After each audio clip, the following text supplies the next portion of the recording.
Слободата и достоинството, основни вредности во меѓучовечките, меѓурелигиските и меѓукултурните односи.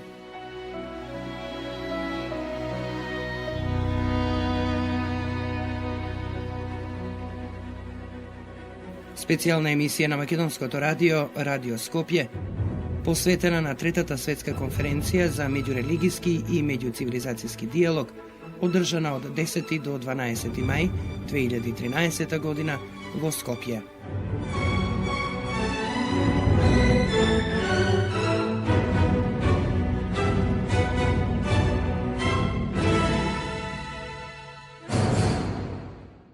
Третата светска конференција за меѓурелигиски и меѓуцивилизацијски диалог беше многу значаен настан како за Македонија како организатор, така и за учесниците, па и за многу светски организации кои беа застапени и представени на овој собир, како што се Обединетите нации, УНЕСКО, Советот на Европа и НАТО.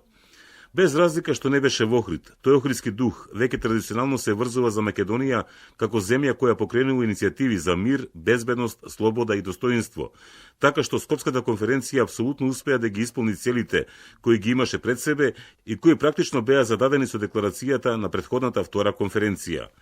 Ова, меѓу другото, за Македонското радио, Радио Скопје, го изјави професор емеритус Димитар Мирчев, кој заедно со монсеньор Алберт Раул од Источниот институт во Регенсбург во Германија беше модератор на панел дискусијата Плуралистичките општества и религиската толеранција, а на крајот на конференцијата беше и известувач за се она што се говореше и што беше заклучено на овој панел. Па за тој панел имаше голем интерес. Јас мислам дека половината од учесниците на конференцијата беа пријавени токму на првиот панел, другите се однесуваа на, да кажеме, улогата на медиумите во стварување на толеранцијата, се однесуваа на различни аспекти на борбата за слобода и достоинство, толеранција пред се во општеството. Меѓутоа, на овој панел вистина имаше многу бројни пријавени, над 30 учесници земаа учество и избор во дискусијата, некои има дури подготвени писмени прилози. Мислам дека се разви еден, самиот панел еден диалог, бидејќи тие учесници доаѓа од различни држави, мислам дека имаше од 4 континенти дури, доаѓа од различни земји, од сигурно 25-6 земји, припаѓа на различни вероисповести, конфесии, различни цркви, имаше луѓе од науката и академиите, имаше медиумски личности, така што и самиот состав на учесниците овозможи една многу широка размена на материјали, на мислење заправо, на ставови и искуства на тие луѓе кои не беа чисто теолошки или научно насочени, туку се соочуваа со една пракса која постои во нивните средини. Втора работа која беше многу изразена на тој панел е што се дискутираше со една општа свест дека кризата која преживуваме во последниве неколку години, особено пак од минатата втора светска конференција и која ги засегна практично сите општества во светот, па и најбогатите, многу влијаеше да се заострат некои односи во тие општества и во духовната сфера. Така што концентрацијата на интересот, барем на овој панел, беше токму на духовниот одговор на предизвиците што ги покрена економската и финансиска криза.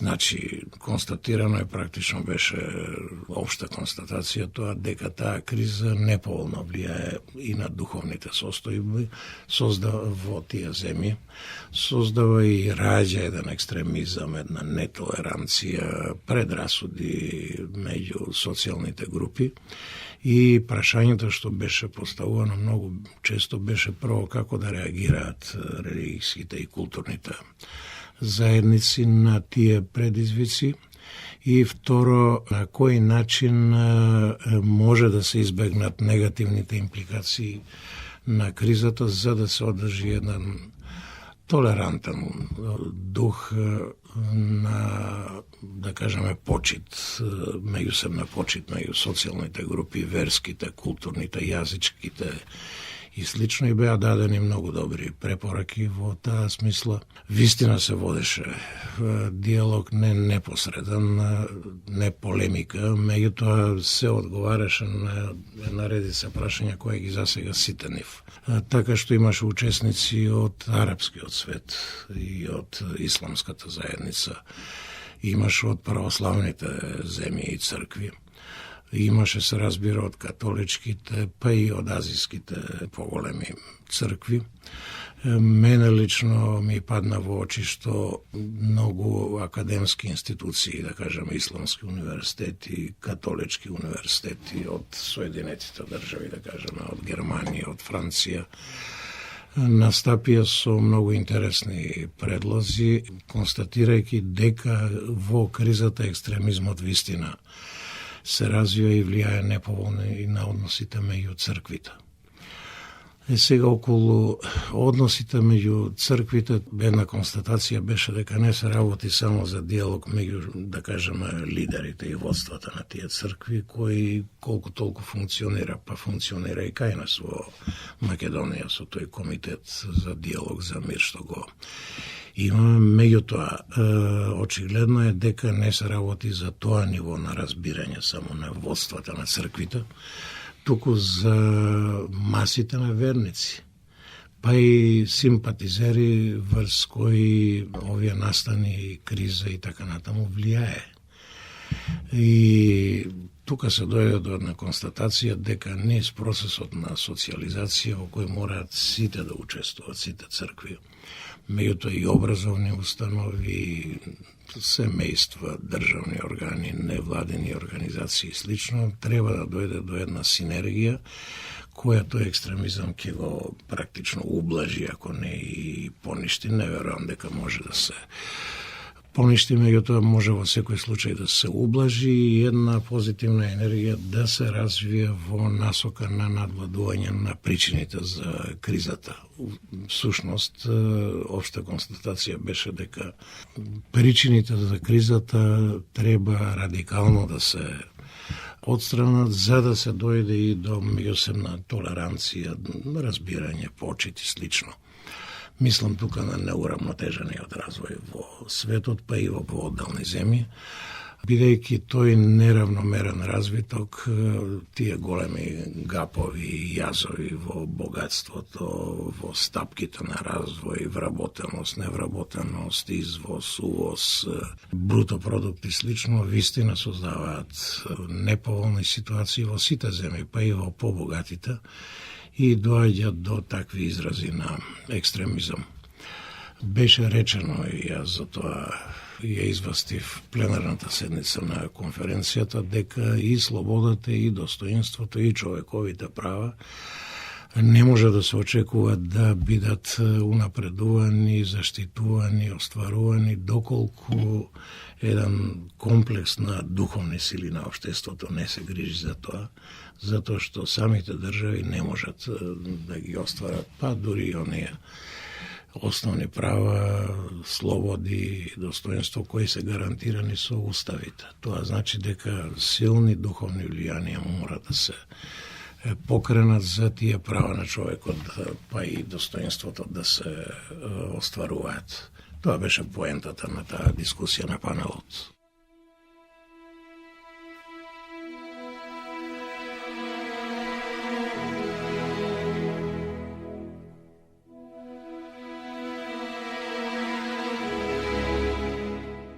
Слободата и достоинството – основни вредности во меѓучовечките, меѓурелигиските и меѓукултурните односи.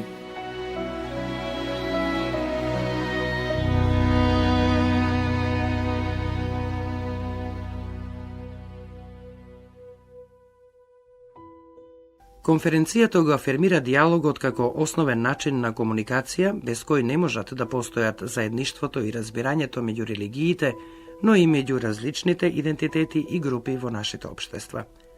Она што исто така значено е дека овие верски пораки на толеранција и на диалог беа исто така поддржани и преточени и во политичка порака, односно дел од учесниците, кои со својот политички бекграунд ја поддржуваа конференцијата, покажаа дека го прифаќаат диалогот и ги прифаќаат како рамноправни партнери духовните лидери во промовирањето и во утврдувањето на заедничките вредности, а пред се на политичкиот, но и на верскиот и интеркултурниот диалог.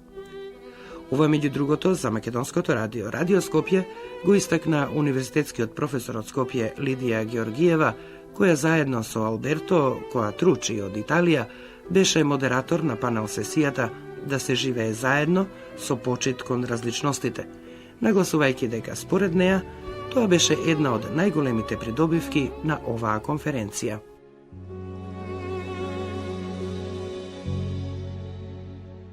Самиот панел навистина беше одраз на различности, во кои што учествуваа најмалку 26 представници од повеќе од 18 држави, односно институции кои што тие ги представуваа.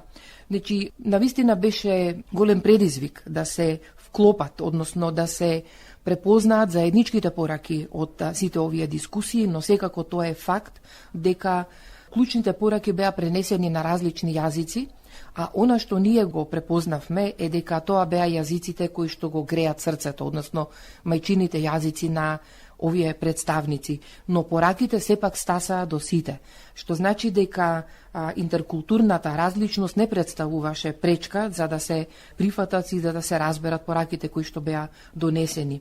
Овие пораки станаа составен дел на декларацијата која што беше усвоена во самата конференција и можам да издвојам неколку од овие клучни пораки кои што нели се и составен дел на ова декларација, а тоа се дека принципот да се живее заедно представува избор. Тој не може да биде нужност или присила, туку тоа е избор и дека тоа представува дел од нашата социјална конструкција или нашата социјална реалност, кој подразбира дека ние треба да имаме способности за комуникација, за диалог и за споделување на предностите, но и за одговорност за заедничката иднина. Другите пораки беа дека различноста е дел од нашето богатство и дека тоа треба да се прифати како можност за просперитет, а не за застрашување, страв, неизвестност или проблем за иднината. Наредната порака беше дека образованието или, како што вие рековте, теориската мисла, пренесена и во образованието и во научните дела и пораки, е најмоќно средство за регулирање на иднината, а образованието за диалог и комуникација е нешто што ги пренесува вештините и способностите кај секоја група, кај секоја индивидуа, за да знае како да комуницира со останатите, со другите, онака како што тоа беше кажано дека другиот не е некој друг сам по себе, туку тој е друг во однос на нас. Значи, во овој дел, навистина, во македонската наука и во регионот се отвараат големи дилеми и прашања, како ние треба да ја анализираме, проучуваме и презентираме нашата мисла пред јавноста и колку таа ќе придонесе кон зголемување и продлабочување на заедничките покрај поединечните индивидуалните вредности и карактеристики. Една од препораките беше дека разноликоста е резултат на различни фактори и дека е неопходно ние да ги знаеме тие фактори, кои придонесуваат. Ние сме различни на многу начини, но нашите општества се менуваат постојано. Ние треба да знаеме што е тоа што придонесува кон овие промени и како ние да ги прифатиме промените без страв од самите промени. Но исто така треба да ги знаеме, како што еден од учесниците потенцираше, предизвиците за различноста. Дали се тоа стравот, ксенофобијата, дискриминацијата, непочитувањето и другите, значи, негативни ставови во однос на различноста, за да можеме да се справуваме со нив без сериозни последици во кои што ги вклучуваме, нели, и стравот од другиот, па и употребата на насилство, за да се разрешат нашите така наречени перцепирани разлики. Во науката досега беше покажано дека, или се анализираше, колку и на кој начин етничките, религиозните и културните разлики влијаат врз безбедноста или влијаат врз мирот. Меѓутоа, ниту една од овие анализи не потврди или не докажа во научна смисла дека самите разлики се причина за последиците кои што ги чувствуваме, насилството и војните, туку напротив, дека злоупотребата на различностите и злоупотребата на различните идентитети и предизвикувањето на нетолеранција, предизвикувањето на страв од другиот е всушност она што води кон употреба на несоодветни, недемократски начини на разрешување на овие различности. Ево, ова беа воглавном тие пораки, со тоа што јас навистина бев убедена дека сите од 26 барем говорници ја пренесуваа на свој начин пораката како да се постигне и да се одржи мирот во нашите општества, не го локализираа тоа само на она што индивидуата од себе треба да го пренесе како порака, туку дека тоа треба да се преточи во една комуникацијска порака и од страна на заедниците, но и од страна на групите, државите, лидерите, сето тоа да тече како комуникација помеѓу сите, дека мирот не е нешто што ние можеме да го добиеме онака без да се потрудиме да направиме сериозен напредок во нашиот диалог и во меѓусебното разбирање.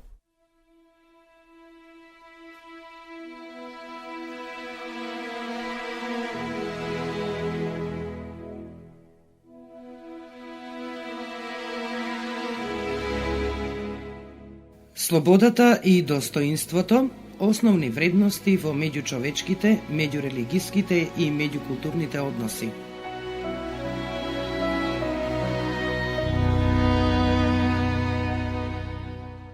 Сметам дека и оваа, како и претходните конференции, е многу корисна. Убаво е да се зборува, да се има диалог и дискусија. Оваа е малку различна од аспект што е во Скопје, наместо во Охрид како досега, кој е прекрасен. Но без оглед на локацијата, сметам дека нивото на дискусијата меѓу учесниците и нивната разновидност, а ги има од секаде географски и од различни институции, се значителен придонес за дискусиите. Тие диалози сепак не треба да прекинат по завршувањето на конференцијата. Треба да продолжат и кога ќе се вратиме дома.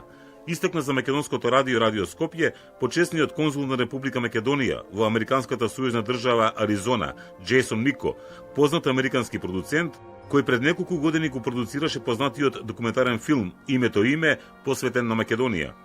Тој на Скопската конференција беше еден од модераторите на панел сесијата, придонесот на медиумите за интеррелигискиот и интеркултурниот диалог.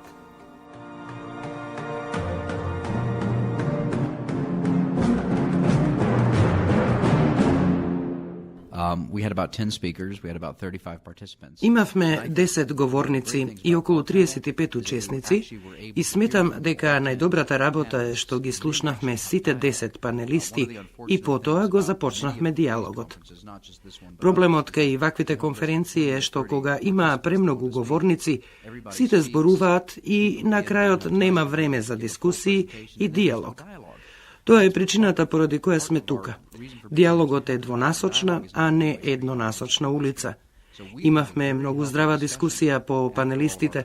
Зборувавме за улогата на медиумите во интеркултурниот и интеррелигискиот диалог и сметам дека ја постигнавме целта. Работевме на документот со презентацијата како медиумите можат да придонесат. Македонија има многу пријатели во Соединетите Американски држави.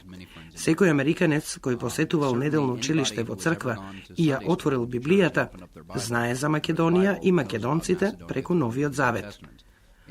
Во поглавје 16, стих 9, Лука пишува дека Павле среде ноќ имал визија за македонец кој го повикува да дојде во Македонија и да им помогне. Се разбира, и преку Александар Македонски луѓето знаат за древна Македонија. Во теке процесот на едукација за луѓето за сегашна Македонија и за народот. Тоа е мојата улога како почесен конзул. Таа улога ја имав и во филмот Името е име. Всушност, имавме 3 цели во тој филм.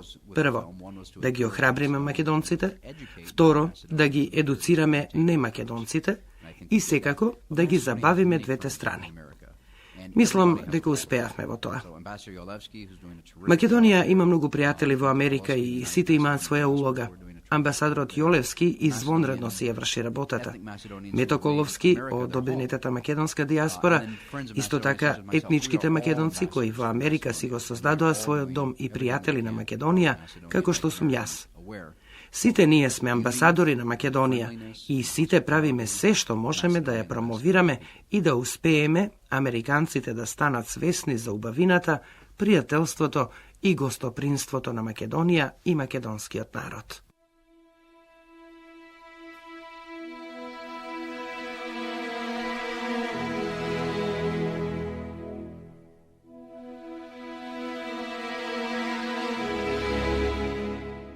Слободата и достоинството, основни вредности во меѓучовечките, меѓурелигиските и меѓукултурните односи.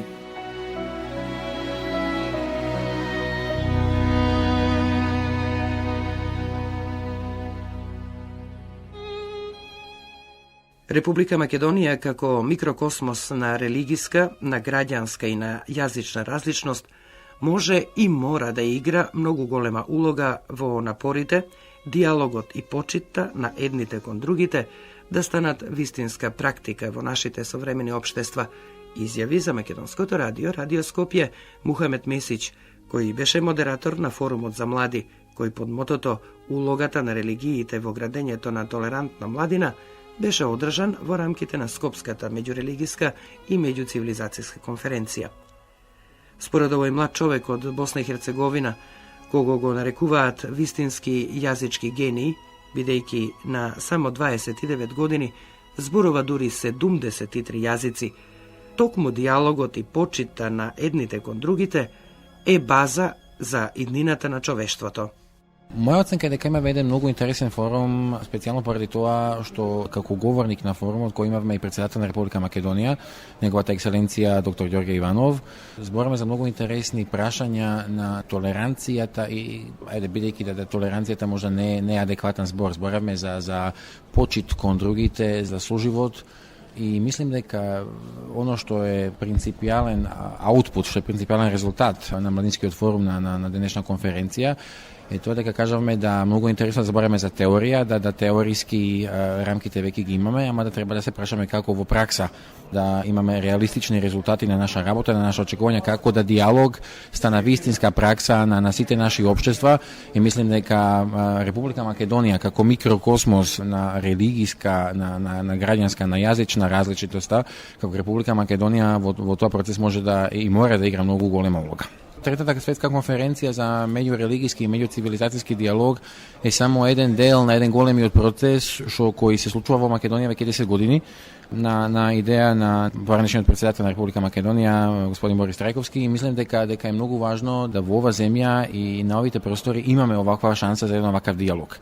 Мислам дека е многу важно да овај диалог буде вистинскиот диалог, значи да не само збораме за со кои што сакаме да збораме или флоскули или фрази кои што ги знаме, али да може би тоа и така младинската перспектива, и тоа беше и денес една од темите на младинскиот форум, да збораме за конкретни акции во полето на образование, во полето на културниот живот, на интеграцијата на малцинства и така натаму. Тоа е оно што ова конференција во Скопје, во Македонија ни донесе една перспектива, една поубава, поголема перспектива на шарениот свет, на различниот свет, на културни и религиски разлики, и мислам дека е интересно да имаме еден оваков моментум, и мислам дека и овај пат и на третата конференција, како и на втората, како и на првата, го искористивме моментум кој го створи оваа конференција, кој така настане.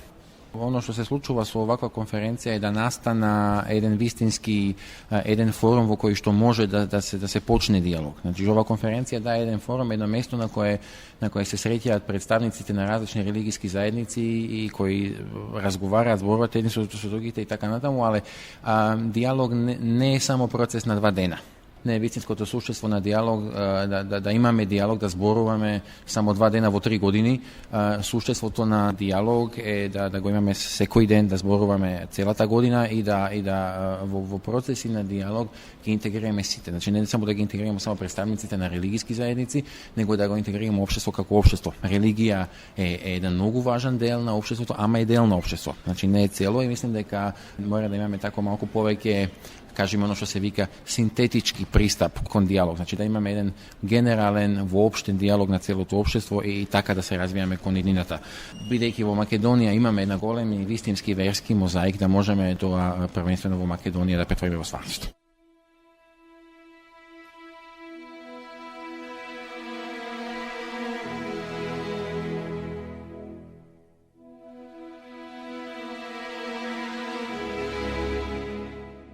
Слободата и достоинството, основни вредности во меѓучовечките, меѓурелигиските и меѓукултурните односи.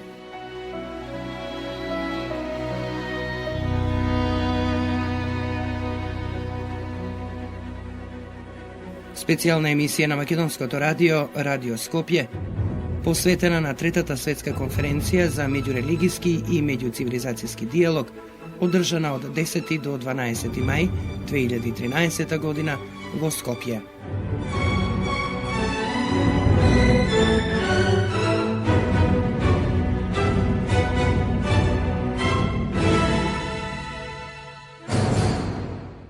Мислам дека е одлично тоа што го работи македонската влада. Тоа е предизвикано од конкретни политички потреби и тоа е она што всушност е предмет на моето интересирање, а тоа е политикологијата на религијата. Значи обид преку диалог на различни религии, односно на нив засновани цивилизации, да се пронајде заеднички јазик заради зачувување на мирот, кој е неопходно потребен услов на сите нас за да можеме да продолжиме да живееме. Од таа точка на гледање, тоа е еден напор на македонската влада која навистина треба се поддржи и на сите можни начини да се охрабрува Министерството за култура да продолжи со ваков вид на собери. Ова, меѓу другото, за Македонското радио, Радио Скопје, го истакна професорот на Факултетот за политички науки на Белградскиот универзитет Мирољуб Јефтич, еден од пионерите на воведувањето на религијата во политичките науки и на конституирањето на политикологијата на религијата, како последна научно-наставна дисциплина на светските универзитети. Ако упоредим ову конференцију и конференцију која е била пред неколку години во Охриду, могу да кажем да се у организационом смислу овде примечију неки разлики. Ако ја споредиме оваа конференција со конференцијата која беше пред неколку години во Охрид, можам да кажам дека во организацијска смисла се забележуваат некои разлики, кои можат да бидат и подобри отколку што беа тогаш, поради тоа што сега, на некој начин, многу повеќе е диференциран самиот собир во смисла што постојат повеќе секции отколку што тоа беше во Охрид. Таму имаше повеќе пленарни седници, а тука беа тематски сесии. Тоа е предноста. Од друга страна ми се чини дека оваа година имаше помалку народ отколку што имаше тогаш, што најверојатно е последица на финансиски проблеми со кои Македонија, како и секоја друга земја, се соочува. Но во секој случај отворени се многу важни прашања, а она што е посебно важно, што јас како политиколог на религијата морам да го кажам, е дека, едноставно кажано, се гледа од и досегашниот став кој владееше во политичките науки и во социологијата, дека религијата не е политички факт, почнува полека да се надминува, бидејќи тоа, едноставно кажано, не е точно. Тоа најдобро се гледа, да кажеме, во тие меѓуцрковни односи. Гледате колку прашањето на автокефалноста на Македонската православна црква всушност е едно прашање кое е битно за функционирањето на државата. Значи, нема некоја директна врска на прв поглед со политиката, а како што гледате, има. Со самиот тој факт се прави еден коперникански пресврт, дека почнува во политиката да се уважува тој факт од религијата како политички фактор е неизбежна. А на овие наши простори би можело да се каже дури и може би позначаен креатор, отколку што тоа е дури и економијата. Без диалог не е можно да се најде заеднички пат, бидејќи е многу јасно дека големите религиски системи диаметрално се разликуваат. Погрешно не учеа, тоа е голем греф кој особено се ширеше од луѓето кои доволно не ги познава религиите, дека сите религии се исти.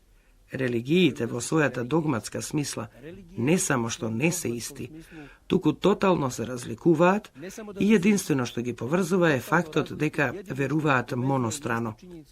Па дури религиите кои излегоа од ист шинел, како што се големите монотеистички религии, исламот, христијанството и еврејството, толку се разликуваат во практичната реализација, што просто е смешно да се зборува како сите религии се исти.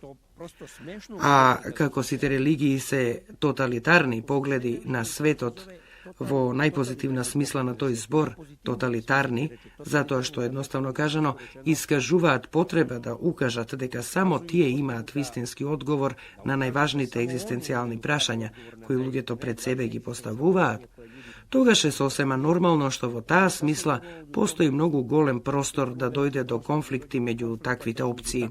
Значи, доколку го немаме предвид овој факт, тогаш можеме многу лесно, поради тоа што го немаме предвид тој факт и затоа што не го анализираме, да овозможиме да дојде до конфликти. Значи, ако сакаме да бидат надминати конфликтите, потребно е добро да ги проучиме религиите, да видиме каде се нивните конфликтни капацитети, како што постојат капацитети за соработка, и потоа да бидеме подготвени во согласност со тоа да донесуваме рационални политички одлуки кои ќе овозможат да не доаѓа до судири меѓу религиите, туку да се оствари толку неопходниот мир на овие простори и во светот. Да не зборуваме дека сме исти. Не сме исти. Различни сме. И тоа е убаво што сме различни. На светот му треба и џамија, и синагога, и будистички храм, и шинто храм. Извонредно е да постојат. Само да гледаме тоа да не доведе до судири.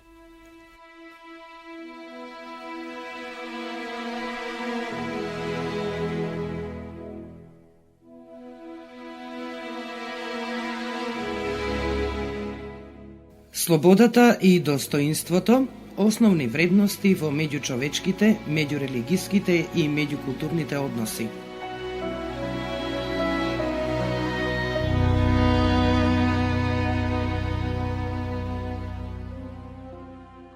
Конференцијата го потврди она што на светот денес му треба најмногу, а тоа меѓурелигискиот диалог, односно различните религии, различните конфесии, да седнат на иста маса и да расправаат за прашања кои во основа ги тангираат сите заедно, а најпозитивниот и најуспешниот дел на конференцијата беше собирот на луѓе од различни конфесии на едно место и дискутирање за проблемите кои ги мачат во светот денес и изнаоѓање заеднички нишки кои ги поврзуваат и наместо да влегуваат во конфронтација, да создадат амбиент на диалог, на меѓусебно разбирање, на градење на подобра иднина и благосостојба за сите во светот.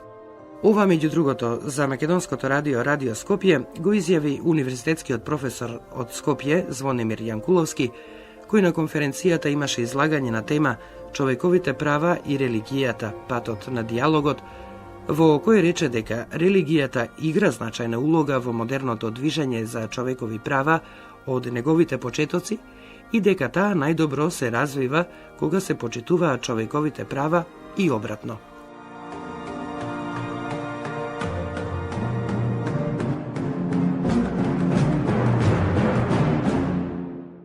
Неспорно е дека религијата има значајна улога во целиот процес на она што значи модерно движење на човековите права од неговите зачетоци и постои она тензичност, оној момент кога човековите права влегуваат во рамките на правните системи на државите, постои она тензичност или интеракција помеѓу универзалноста на концептот да изградите универзален концепт на човековите права и посебноста на религиските традиции во човековите однесувања, што особено беше интензивирано во светот негде во 90-тите години, а особено доби она што би значило поголемо влијание или поголем значај по настаните во Соединетите Американски држави од 11.9.2001, односно со падот на близначките, каде што целиот свет во основа се трансформира во еден нов концепт на војување, концепт кој требаше да биде војна против тероризмот, меѓутоа се претвори во она што би се рекло меѓурелигиски суди помеѓу христијанството и муслиманството, барем така го доживуваат во светот, и токму обидот да се помират овие две компоненти, односно да се помири концептот на човековите права со религијата, беше основата на излагањето и обидот да во основа да видиме колку може па низ кој концепт, дали низ религијата или човековите права може да го надминеме овој конфликт и оваа тензичност која постои во светот и дали верниците кои припаѓаат на одредени вери може да ги преоценуваат своите однесувања и своите вредностни ставови врз основа на универзалниот концепт на човековите права. Тоа беше базичната идеја од која тргна во мојот труд, поставувајќи го едно прашање кој еден автор го наметнува, тоа е дали Господ верува во човековите права. Ако Господ верува во човековите права, тогаш е многу полесно за верниците врз основа на од позитивниот одговор на ова право да ги преоценуваат своите верски убедувања и своите вредностни судови во поглед на она што не обкружува и во поглед на односите со луѓето. За волја на вистината никогаш религијата не е спомената како закана за универзалниот концепт на човековите права. Поедини автори вело дека религијата најдобро се развива кога човековите права се почитуваат и обратно, и дека човековите права се развиваат и напредуваат најдобро кога религијата ги почитува. Што значи ова интеракција помеѓу религијата и човековите права постоела и постои денеска. И она што е битно да се спомене дека религијата и човековите права се взаемна потреба на човештвото, затоа што двата концепта се стремат кон благосостојба на луѓето и среќа која треба човекот да ја постигне во својот живот, и секој игнорирање на важноста на религијата во градењето на современиот концепт значи да се поцени оној концептуален, ако не историски извор на многуте индивидуални права, што значи не можете религијата едноставно да исклучите од концептот на човековите права. Меѓутоа, факт е па дека денеска светот е соочен со очигледно силен емотивен, силен набој во практицирањето на верата, односно поделеноста на верата, нешто што постои од почетокот на историјата на практицирањето на определени религиски верувања, и денеска очигледно со војната против тероризмот добива сосема поинакви димензии. Се повеќе ги слушаме зборовите како што се джихад, зборовите меѓуверски војни, нетолеранција и слично, така што низ човековите права се обидуваме барем да го намалиме јазот, да ја намалиме тензичноста која постои, затоа што повеќето од верските лидери во светот ќе ви кажат дека човековите права повеќе или помалку се хипокризија која во основа Западот се наметнува да ја наметни на останатиот свет, притоа заборавајќи дека основниот концепт, она што значи стандардот на човековите права кој е усвоен низ меѓународните документи, во основа ги изразува и е фокусиран на истите сет на вредности како и религијата, односно она што значи религиско верување. Што значи немате голема разлика во тоа. И сега прашањето е како ќе ги перцепирате човековите права. Дали ќе ги перцепирате како инструментална вредност или ќе ги перцепирате како трансцендентална вредност. Ако ги перцепирате како инструментална вредност, во тој случај човековите права имаат, што би рекол еден автор, цел да ги менаџира тензиите во општеството и да оневозможат власта да постапува спротивно на легално утвrdените принципи во државата, односно да влези во сферата на човековата слобода. Меѓутоа, ако ги прецепирате трансцендентално, тогаш наместо инструментални квалитети на човековите права, низ концептот или универзалниот концепт на човековите права, можеме всушност и да го побараме одговорот на судирот кој постои меѓу религиите во светот и да отвориме диалог. Што значи човековите права може да бидат она суштинска рамка во која можеме да го отвориме диалог помеѓу религиите и да бараме приближување, односно да бараме меѓусебно разбирање на различните верувања, затоа што целите, кога ќе видите вредностите кон кои се стемат се базично исти, без оглед дали се работи за муслиманство, дали се работи за христијанство или други религии.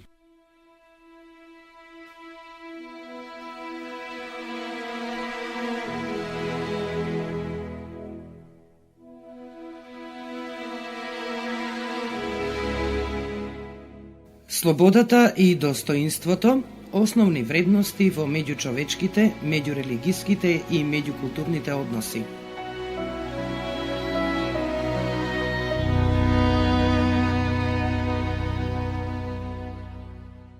Ваквите конференции носат една големина на настанот и значена одлука која е преточена во резолуција на крајот на конференцијата и која дава порака до сите луѓе од целиот свет, без разлика на која нација или вера и припаѓаат, дека се пред се чеда Божји, дека сме сите ние браќи и сестри меѓу себе и дека секој заслужува да биде на достоинството, како што Бог, кога го создал човекот, го создал со слобода и со достоинство. Тоа право не сме никој да му го одземе и тоа право треба да го ужива секој човек на планетава. Вели за Македонското радио Радио Скопје професорот на Православниот Богословски факултет Свети Климент Охридски во Скопје Ратомир Гроздановски. Тој на Скопската конференција говореше во рамките на панелот да се живее заедно со почит кон различностите, но, како што вели, од евангелски погледи. Најпрво говорев за богатството на различноста, а и за различноста како богатство. И реков дека Бог ја создал различноста. Различни се и времињата, и годините, и се во нив и со нив. И се што се раѓа е различно. И ниедно не е исто со другото, и никој не е ист со никого. Секој е посебен и се е посебно.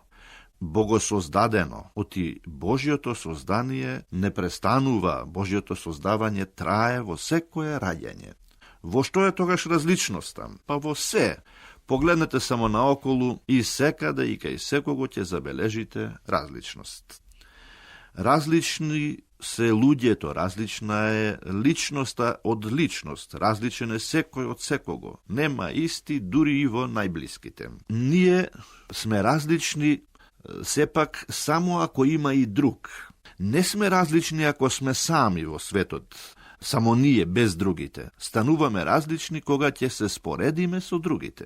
Зборот различност го протолкував во ново значење и нова форма на разбирање и реков дека различност е збор сложен од два збора, раз и личност.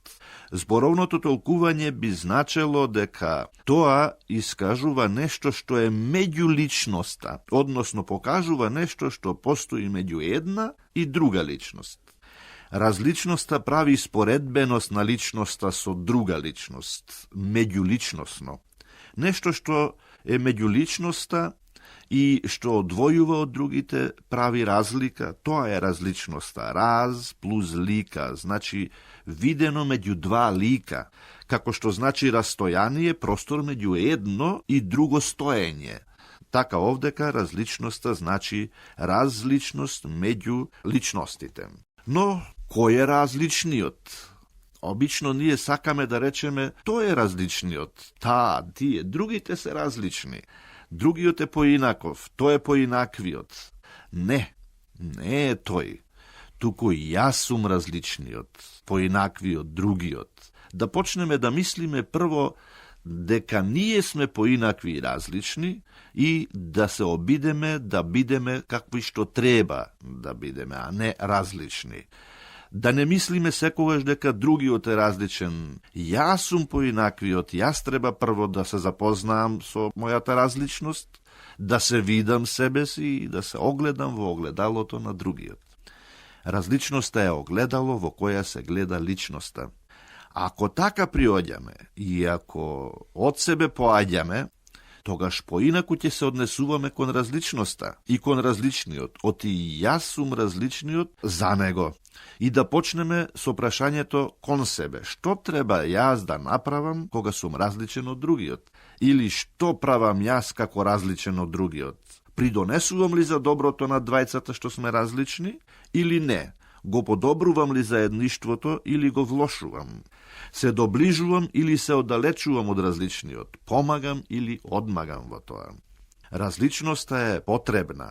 Таа, рековме, е Божјо создание. Таа е Божја творба како различност.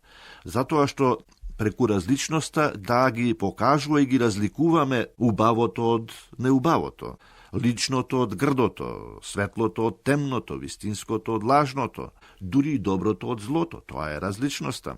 Значи, тоа е потреба. И за Христа дури, за нашиот Господ, се вели дека бил поинаков од другите. Уште на почетокот во Евангелието е речено дека тој ги учел луѓето поинаку од другите. Значи е поинаков. Не е како другите. Тогаш, ако нашиот Бог е различен, тоа е евангелски запишано во Библијата, нали? Тогаш разликата е насекаде. И Бог е различен од другите, нашиот, и луѓето се различни од луѓето, и светот е различен секаде и така натаму. Но сето тоа Божјата порака е да биде во една хармонија. Најважна е хармонијата во различноста. Љубовта би значила содржина на таа хармонија, или таа е силата што ја создава хармонијата и која дава разбирање за различностите. Различноста е очигледна и неизбежна, а тогаш што ни останува нам? Ни останува да видиме како да бидеме заедно сите ние со таа различност.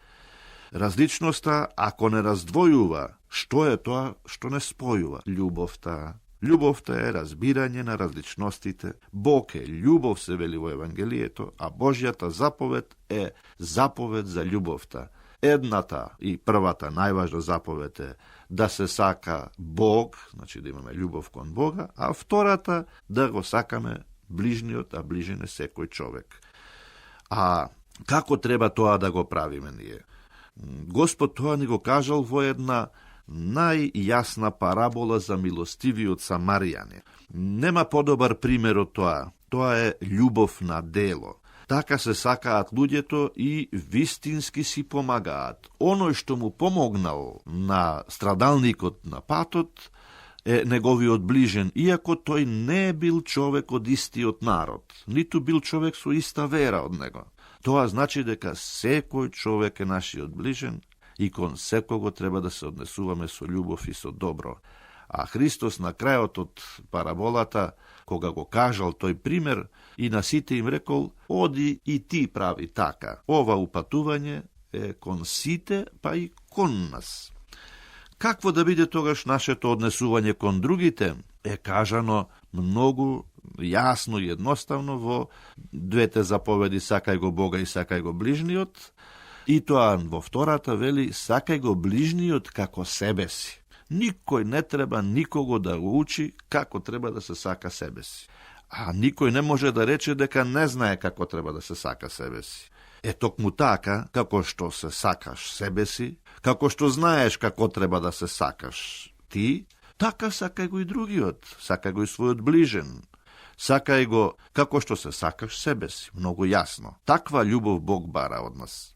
А таа љубов им прави добро на другите, таа не прави зло. Оти никој не си прави лошо на себе си. Исто така, таквиот што ја исполнува оваа заповед за љубовта, пожртвувано се грижи за се што му е потребно и на другиот. Таа љубов, љубовта кон ближниот, само таа е доказ дека го сакаме Бога. Преку неа се стигнува до Бога. Никој не може да рече дека го сака Бога, ако не го сака човекот што е до него и што е со него. Евангелистот Јован, кој е наречен апостол на љубовта, запишал во Библијата вака. Ако некој рече, го сакам Бога, а го мрази својот брат, лажеце. Оти, кој не го сака својот брат, кого го видел, како може да го сака Бога, кого не го видел? И на крајот, златното правило, што го искажал Господ Исус Христос, е основното раководно начело. Правете им на луѓето она што сакате да ви го прават тие вам. Ова е исполнувањето на љубовта и ова би било мојата порака преку оваа конференција до сите луѓе од сите вери и во сите народи.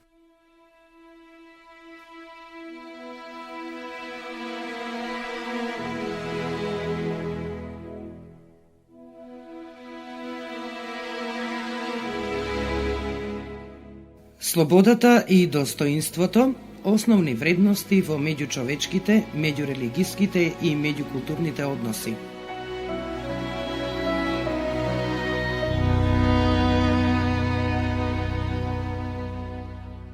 Денеска ви се обраќам исто како и пред 3 години, не како представник или приврзаник на една одредена религиозна деноминација или група, туку како поет, чија цел е да понудам една поетска перспектива за диверзитетот и плурализмот. Истакна во своето обраќање на конференцијата Ричард Беренгартен, експерт од корпусот Кристи Коледж од Оксфорд, Велика Британија.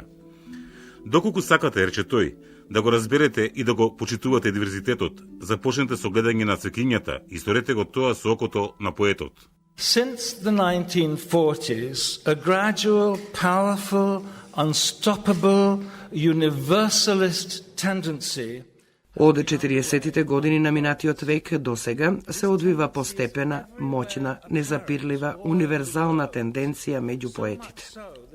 Оваа тенденција е секаде видлива низ целиот свет, толку многу застапена што повеќе или помалку се смета како составен дел од нашата современа култура, независно каде живееме, од Бурма до Британија, од Кина до Чиле, од Македонија до Монголија. Истакнатиот коментар што беше искажан во 1959 година од големиот мексикански поет и нобеловец Октавио Паз, мој личен пријател и ментор, е дека за прв пат во нашата историја ние сме современици на целокупното човештво. Оваа забелешка повикува на најдоброто од модернизмот. Тоа представува модел на надеж, сочувство, толеранција, грациозност и аспирација на иднината, втемелено во Универзалната декларација за човековите права, ратификувана од Генералното собрание на Обединетите нации во 1948 година. Оваа универзална тенденција се темели врз два вида уверувања. Првото е дека културите на различни народи и нации, минати, сегашни и идни, се сите притоки кои се слеваат во една голема хумана река. Ова е нова визија, затоа што секој е вклучен, не само во својата религија, нација, време, место, туку ги вградува сите групации, без оглед на специфичностите. Второто уверување, кое го подвлекува првото, е дека разликите меѓу културите, нациите, јазиците и така натаму во различни времења и места се толку природни, неопходни и неизбежни, колку што е и фактот за диверзитетот меѓу биолошките видови. Имплицитно во ова разбирање е согледувањето дека диверзитетите се големи подароци и богатства. Согласно со ова, експресиите и манифестациите на сите култури треба да бидат почитувани, чествувани и сакани, токму поради нивната уникатност.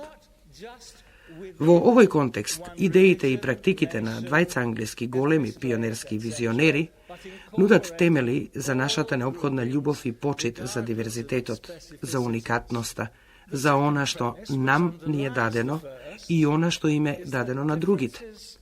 Првиот од нив е Вилијам Блейк, 1757-1827, кој постојано пишуваше за минутните особености. Овие минутни особености на Блейк може да се толкуваат како надворешно изразување на овој свет на вечните индивидуалности на сите нешта.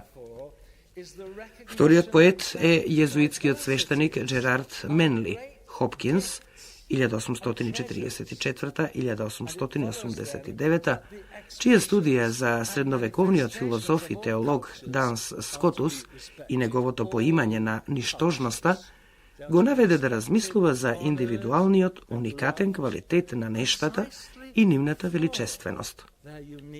Ова е идентично на она што во еврејската кабала се нарекува шекинах. Еве што Хопкинс гледа во саксија со цвеќе и пишува: земете неколку темјанушки и ставете ги во сад и впечаток на брилијантност, вид на звезденост. Она што едноставниот цвет го дава е неверојатно. Ова разбирање на уникатноста, убавината на цвеќињата завзема централно место во секоја поетска визија. Како за илустрација, ги споредуваме забелешките на Хопкинс со оние познати стихови на Блейк. Да се види светот во зрно песок и рајот во дивиот цвет, задржи ја бесконечноста во дланката на раката и вечноста во еден час.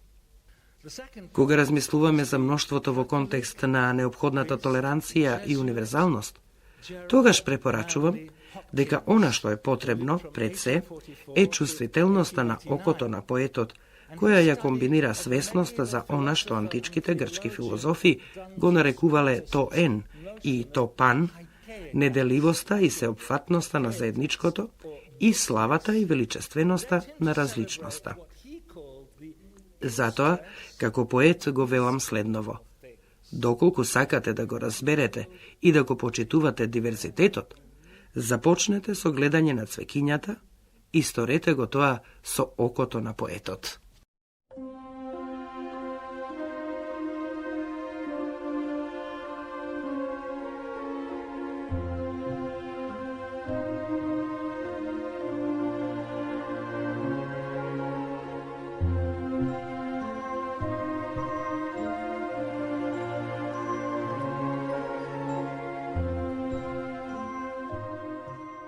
Ова беше третиот дел на специјалната емисија на Македонското радио, Радио Скопје, Слободата и достоинството, основни вредности во меѓучовечките, меѓурелигиските и меѓукултурните односи, посветена на Третата светска конференција за меѓурелигиски и меѓуцивилизацијски диалог, одржана од 10 до 12 мај 2013 година во Скопје.